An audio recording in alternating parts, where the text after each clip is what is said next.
Good Tuesday morning to you. This is the 14th of July. Pretty crazy how we are halfway through this month already and enjoying some pretty incredible hot temperatures outside. So I hope you're staying cool and staying hydrated in the midst of all this craziness going on.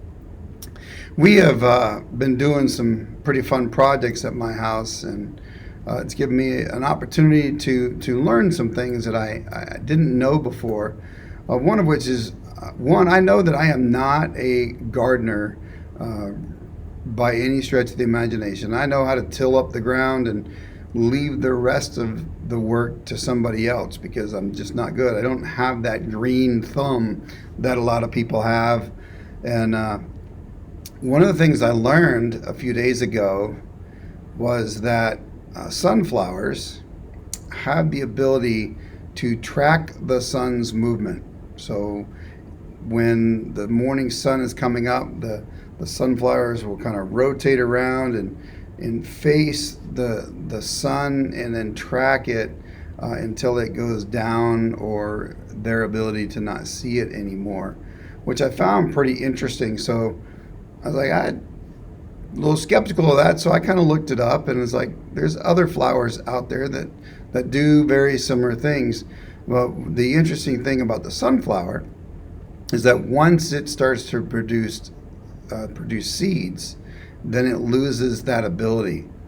And I thought about that, and I said that's pretty interesting, and it's kind of goes along with our faith, how we are told through scriptures that we should be keeping our eyes on the sun as well, but not S-U-N, but Jesus Christ, the Son of God.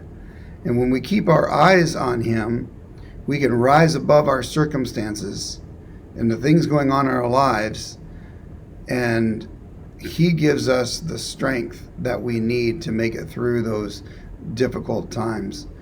And it's interesting, in 1 Corinthians chapter 1, verse 30, it says this, it says, "It is because in him that you are in Christ Jesus, whom has become for us wisdom from God.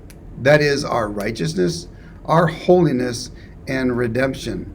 You take Jesus Christ out of the equation, and what do we have? Nothing, really.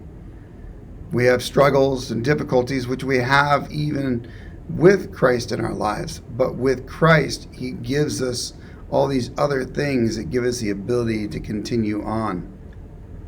And we look at the example of Peter in the boat when him and his disciples were out. The disciples were out. Jesus was on the shore, and storm rolls up, and waters are splashing over the sides of the boat, and they were afraid they were going to die. And Jesus walks out, and Peter, in his boldness, says, "Hey, Jesus, if that's really you, call me out and I'll walk out to you on the water." And Jesus says, come on, keep your eye on me and walk out here. And he does a great job. He gets out of the boat and he walks on the water. But as soon as he took his eyes off Jesus, as soon as he lost looking at the sun, he slid into the water and could have easily drowned. But Jesus, in his love and compassion for us, he reaches down and he picks him up and puts him in the boat. Jesus does that for us even today. Even when we're drowning in our circumstances, our difficulties, our sorrows, or whatever those are, Jesus picks us up. He says, "I'm right here with you. Keep your eye on me, and you'll be okay." So may you keep your eyes on Jesus today in the midst of everything going on. He is what we should focus on. God bless.